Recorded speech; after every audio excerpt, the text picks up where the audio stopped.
Boletim Coppola. Sejam muito bem-vindos ao Boletim Coppola. Semana passada, em razão da cobertura especial da Jovem Pan sobre a invasão russa à Ucrânia, os programas de quinta e sexta-feira não foram ao ar. E, infelizmente, com o desenrolar do quinto dia de guerra, esse ainda é o assunto do momento e é sobre isso que a gente vai falar hoje, na esperança de que as negociações sediadas na Belarus sejam frutíferas. Nesse boletim eu quero propor algumas reflexões e provocações que extrapolam o conflito em si. Mas antes, eu faço questão de deixar registrada a minha opinião pessoal sobre a guerra. Hoje em dia, toda pessoa bem informada sabe que é desinformada pela mídia tradicional e seu jornalismo cada vez mais ativista, mais militante e mais enviesado.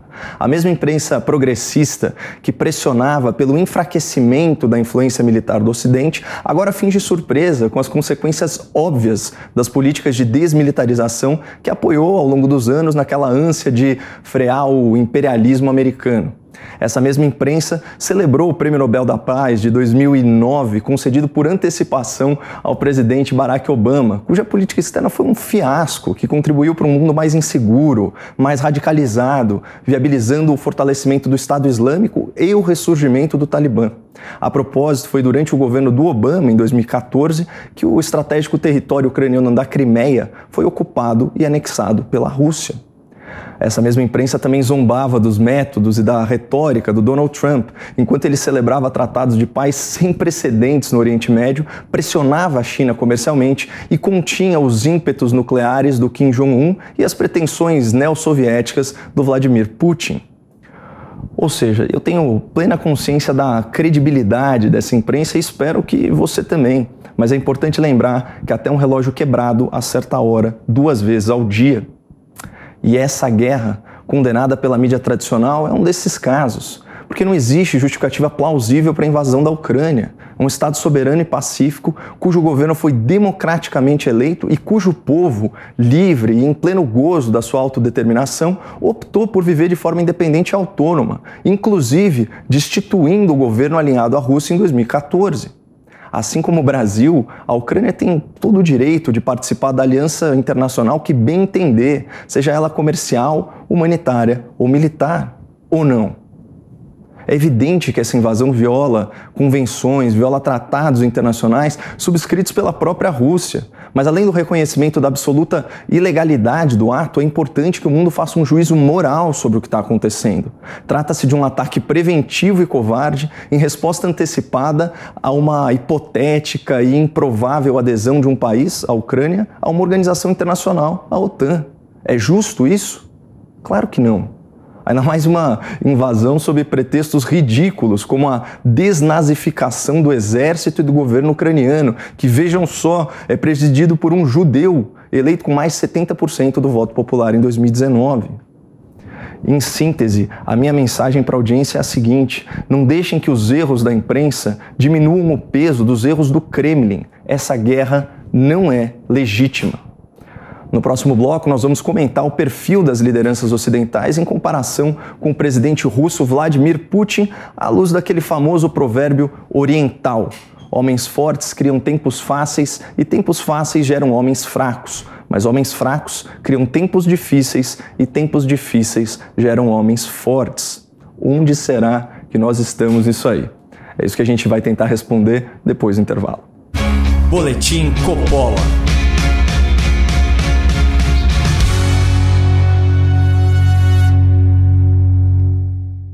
Como comentarista político e consumidor de notícias, eu sei que o Brasil ainda é carente de bom jornalismo, mas não desanime. Nesse oceano de desinformação, ainda existem ilhas de excelência na imprensa nacional. Um exemplo é a Gazeta do Povo, um jornal comprometido com a liberdade. Eu e vários colegas que eu admiro apoiamos a Gazeta como colunistas, escrevendo artigos toda semana, mas nós contamos com você para nos apoiar como assinante. Acesse gazetadopovo.com.br/Caio ou clique no link do descritivo desse vídeo e saiba mais. Muita gente se surpreendeu quando soube que eu estava investindo em Bitcoin, mas o fato é que investidores com perfil conservador têm como prioridade preservar seu patrimônio a longo prazo. E você já viu os números do Bitcoin? Quase 3.000% de valorização em 5 anos e mais de 800% nos últimos 3 anos. Arrojado ou conservador, eu te faço um convite. Abra sua conta na Coinext e ganhe R$25 para ver como é fácil investir em criptomoedas. É só clicar no link que está aqui embaixo no descritivo desse vídeo ou acessar coinext.com.br/JP. Bons investimentos! Hoje nós vemos manchetes idênticas em jornais concorrentes. A pluralidade de ideias deu lugar a um consórcio de imprensa responsável pela verdade oficial. Nas redações, checadores de notícia dividem suas baias com criadores de narrativas. Isso quando não são a mesma pessoa. Mas existe uma revista que tem paixão pela verdade, amor aos fatos e respeito pelos leitores. E eu tenho a honra de fazer parte desse time. Acesse revistaoeste.com/Caio e assine uma publicação que vai te devolver o prazer de ler sobre política. Você que acompanha o boletim já viu que eu sou um adepto do Bitcoin e das criptomoedas, mas a gente sabe que esses ativos são voláteis. Por isso, eu queria apresentar para vocês, em primeira mão, uma novidade da QR Asset. É o primeiro fundo de índice de finanças descentralizadas do mundo, o QDFI11, que já está disponível na bolsa e também no seu aplicativo de investimento. Se você é do tipo que não gosta de colocar todos os ovos na mesma cesta e também não quer perder o bonde dos criptoativos, visite qrasset.com.br/QDFI11 ou clique no link do descritivo desse vídeo. Boletim Coppola.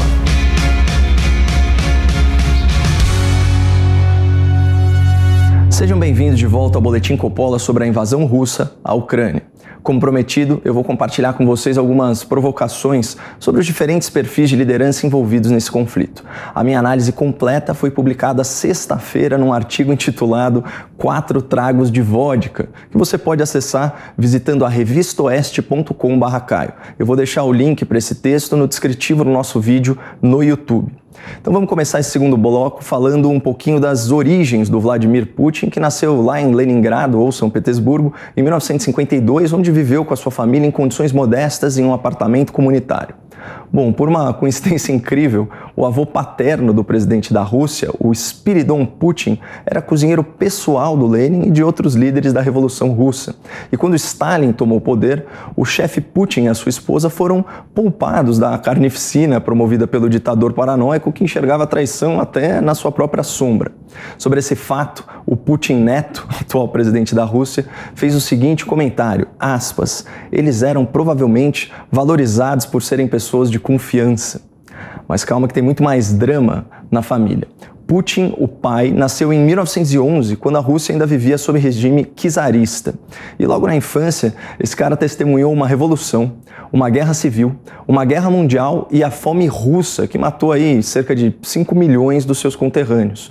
Já adulto, o Putin pai lutou na Segunda Grande Guerra e foi gravemente ferido por um tiro de metralhadora. Mas ele sobreviveu, assim como a sua esposa, que resistiu ao cerco nazista a Leningrado, um morticínio que vitimou ao menos 2 milhões de russos entre militares e civis. Então, tenham em mente que o Vladimir Putin, presidente russo, é o filho mais velho desse casal. Isso porque os seus 2 irmãos que nasceram antes faleceram ainda crianças. Acho que agora é uma boa hora para a gente resgatar aquele velho provérbio oriental. Homens fortes criam tempos fáceis e tempos fáceis geram homens fracos. Mas homens fracos criam tempos difíceis e tempos difíceis geram homens fortes. Saindo da Rússia, mergulhada em guerra, em fome, em socialismo, vamos à França de Emmanuel Macron, regada a vinho, queijo brie e social-democracia. O Macron nasceu em 1977 e formou-se em filosofia e administração. Antes dos 35 anos, ele já estava milionário no mercado financeiro.